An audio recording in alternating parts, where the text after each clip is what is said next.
할렐루야. 오늘 우리에게 주신 하나님 말씀은 사무엘상 5장 1절에서 5절입니다. 사무엘상 5장 1절에서 5절 말씀입니다.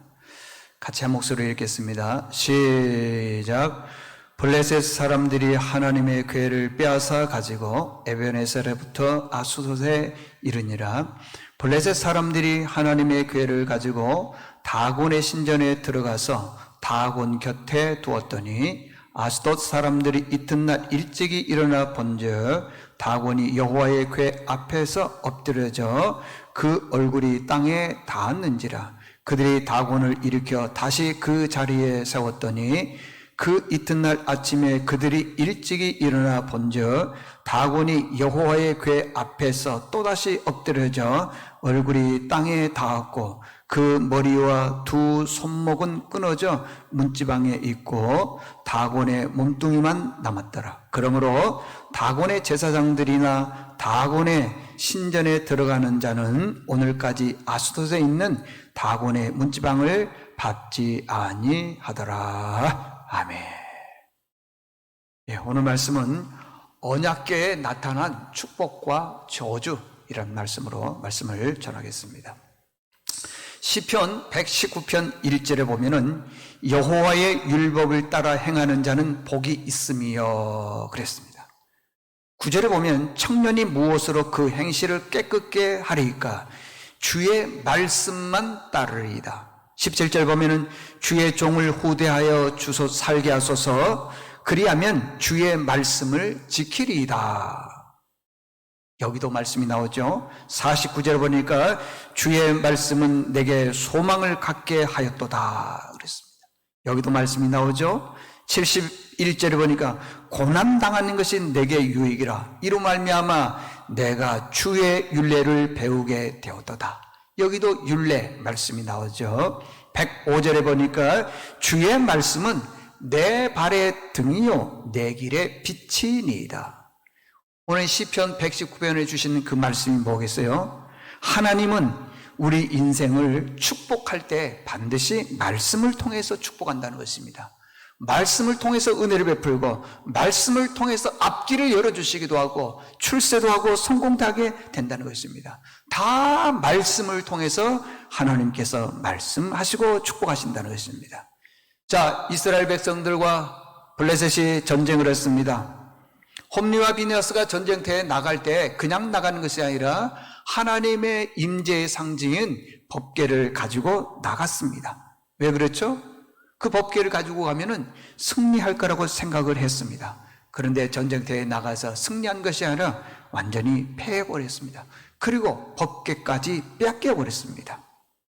블레셋 백성이 그 법궤를 가지고 자기네들이 섬기고 있는 자기 신 다곤 신전의 다곤 신에게 바쳤습니다. 이 팔레스타인 지역에는 비가 내리지를 않습니다. 척박한 땅입니다. 농사를 지을 수가 없는 그런 땅입니다. 그래서 그 팔레스타인 사람들은 풍년을 기원하기 위해서 신을 만들었는데 그 신이 다곤 신이라는 것입니다. 다곤의 뜻은 물고기라는 뜻이고요. 물고기의 의미는 굉장히 많은 무수한 번식과 풍요를 상징해주고 있습니다. 곡식과 물고기를 풍요롭게 해달라고 신을 만들었는데 그 신이 다곤 신이라는 것입니다. 가나안 지역은 농경문화 지역입니다. 농경문화에서 농사를 지어서 잘 하려면 신을 잘 섬겨야 된다고 생각을 했기 때문에 그렇습니다. 그래서 이 다곤 신은 모양이 상반신, 위쪽은 수염이 나 있는 남자의 형상이고 아래쪽에는 물고기 형상이었다고 그랬습니다. 고고학자 중에 레이야드라고 하는 분이 있는데 이분이 이곳저곳을 다니면서 특별히 그 콜사밭 지역에 가서 모든 그 옛날에 있는 조각분들을 이렇게 찾다 보니까 다곤 신의 조각을 많이 발견하게 되었습니다. 그런데 하나님의 임재의 상징인 언약궤를 그 신전에 가져갔습니다. 당시에는 전쟁을 할 때 사람과 사람이 싸우는 것이 아니라 신과 신이 싸운다. 그래서 강한 신이 이긴다라고 생각을 했습니다. 그런데 이스라엘과 블레셋과 전쟁을 했는데 이스라엘의 신은 하나님이고 블레셋의 신은 다곤 신이었는데 결국에는 하나님이 진 것처럼 보였습니다. 그래서 법궤를 빼앗아 버렸습니다. 그 전리품으로 법궤를 빼앗겠다라는 것입니다. 그것을 다곤 신전에 바쳤습니다. 그리고 다음날 가서 보니까 자기네들이 생각하지 못했던 일들이 벌어진 거예요. 자기 신, 다곤 신이 얼굴이 땅에 박혔다 그러잖아요. 완전히 꼴을 박혔습니다. 그래서 다시 세웠습니다. 그러고 난 다음에 그 다음날 가서 보니까 신이 이제는 완전히 박살이 나버린 거예요. 손이 날아가 버렸습니다. 목이 날아가 버렸습니다. 몸뚱만 남아있는 거예요. 그래서 블레셋 백성들이 놀라서 회의를 했습니다. 이 일을 어떻게 했으면 좋겠느냐? 이 법궤를 어떻게 했으면 좋겠느냐? 돌려보자는 것이죠. 여기 6절에 보게 되면 그런 말씀이 있습니다. 여호와의 손이 아스돗 사람에게 엄중히 더하사 독한 종기의 재앙으로 아스돗과 그 지역을 쳐서 망하게 했다 그랬습니다. 다곤 신의 하나님의 언약의 상징인 법궤를 갖다 놨더니 다곤 신이 무너지는 것뿐만 아니라 그 지역 전체가 독한 종기가 이기 시작을 하더라는 것입니다. 여러분, 종기는요 지금에야 대수롭지 않죠.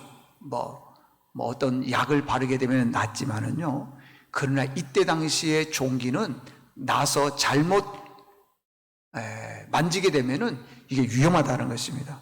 조선시대도요, 왕이 10명이나 종기로 죽었습니다. 세종대왕이 죽었죠. 고종이 죽었죠. 태종이 죽었죠. 다 종기로 죽었습니다. 이때 당시 독한 종기라 그랬으니까 종기는요, 무서운 것입니다. 법궤가 재앙의 상징이 되어버렸다는 것입니다. 법궤가 두려움의 상징이 되어버렸습니다. 그래서 빨리 법궤를 가져가라고 얘기하는 거예요. 여기서 주신 메시지가 뭐죠? 이 하나님의 임재의 상징인 법궤는요, 어떤 사람에게는 축복이 되기도 하고 어떤 사람에게는 저주가 되기도 한다는 것입니다. 법궤가 블레셋으로 갔습니다. 가는 데마다 독한 종기가 일어나고 재앙이 일기 시작을 했습니다. 그래서 여기저기서 사람들이 죽어가기 시작을 했습니다. 그래서 이 법궤가 뜨거운 감자가 된 거예요. 이리도 못 가고 저리도 못 가고. 그래서 오늘 성경에 보게 되면은요, 다른 지역으로 옮겨갑니다. 다곤 신전에서 아스돗으로. 아스돗에 갔더니 독한 종기가 나니까 또 아스돗 사람들이 이거 안 된다 해가지고 다른 데로 보내자. 그 에그론 지역으로 옮겼습니다. 오늘 9절에 보니까 그것을 옮겨간 후에 여호와의 손이 심히 큰 환난을 그 성읍에 더하사. 그러니까 에그론 지역에 하나님의 그 진노가 임하기 시작을 하더라는 것입니다. 에그론 사람들이 죽임을 당하기 시작을 했습니다. 독한 종기로 해서 많은 사람들이 점점 죽어가고 있습니다. 이 일을 어떻게 했으면 좋겠다는 것이죠. 이게 무슨 뜻일까요? 법궤가 임하기 전에는 그 에그론 사람들은 자기 인생을 자기 마음대로 살려고 그랬을 것입니다. 근데 법궤가 도착을 했더니 축복의 통로가 아니라 종기로 인해서 사람들이 죽어가더라는 것입니다. 이게 무슨 뜻이냐고요? 인생을 살아나갈 때 내 마음대로는 안 됩니다.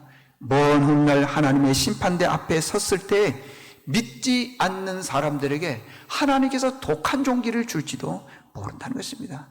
하나님을 떠나면 결국 심판의 자리에 머문다는 그런 뜻입니다. 그러나 반대로 법궤가 베셀메스를 떠나 아비나답의 집에 갔습니다. 20년 동안 아비나답에 머물러 있을 때 성경에 보니까 그랬어요. 온 이스라엘 백성들이 여호와를 사모했다. 사모했다는 건 뭐예요? 하나님으로부터 받은 은혜와 복이 많았다. 그런 뜻입니다. 사무엘하 6장 11절에 보니까 여호와의 궤가 가드 사람 오벳 에돔의 집에 석 달을 있었는데 여호와께서 오벳 에돔과 그의 온 집에 복을 주시니라.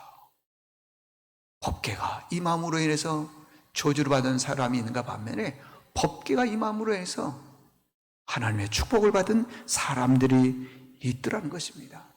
자, 결론입니다. 법궤는요, 하나님의 임재의 상징입니다. 법궤는 말씀을 의미하는 것입니다. 혹시 여러분들 독한 종기로 인해서 어려움과 고난과 역경을 겪고 있습니까? 어떠한 상황에도 하나님 말씀만 의지하십시오. 그러면은 법궤가 오벳 에돔의 집에 머물렀을 때 복을 받는 것처럼 반드시 하나님께서 여러분의 삶에 큰 은혜와 복을 주실 줄로 믿습니다. 지금 이 시대가 얼마나 어렵고 이 악한 독한 종기로 인해서, 바이러스로 인해서 얼마나 많은 어려움들이 있습니까? 그러나 하나님께서 하나님만 의지하는 그 사람들에게 보호해 주심과 인도해 주심이 있을 줄로 믿습니다. 그런 은혜가 여러분과 여러분 가정과 삶의 터전에 임하기를 바랍니다. 하나님 아버지 감사합니다. 오늘 새벽에 저희들을 주의 전에 불러주시고 나와서 말씀 듣게 해주신 것 감사합니다. 이스라엘 백성들이 법궤 가지고 나가서 싸우면 이길 거라고 생각했지만은 법궤를 빼앗기고 패망했고 3만 명 이상이 되는 많은 사람이 죽었습니다. 그 법궤가 블레셋 지방의 에베네셀, 아스돗, 다곤 신전 그리고 에그론 지역에 머무르면서 많은 사람들이 환난을 당하게 되었습니다. 10절에 보게 되면 우리 백성을 죽이려 한다고 그렇게 말하고 있습니다. 믿지 않는 사람들에게 하나님의 법궤가 심판의 대상임을 깨닫습니다. 그러나 법궤로 인해서 받은 축복의 통로자들이 많이 있습니다. 법궤는 하나님의 임재의 상징입니다. 법궤는 하나님 말씀을 의미하는 것입니다. 어려움과 고난을 당할 때 하나님 말씀 의지해서 모든 상황에서 해결함 받는 이 재난으로 인해서 말할 수 없는 고통 중에 있지만은 의지해서 믿음으로 승리하는 모든 믿음의 식구들 될 수 있도록 은혜를 베풀어 주시옵소서. 감사드리오며 예수님의 이름으로 기도드리옵나이다. 아멘.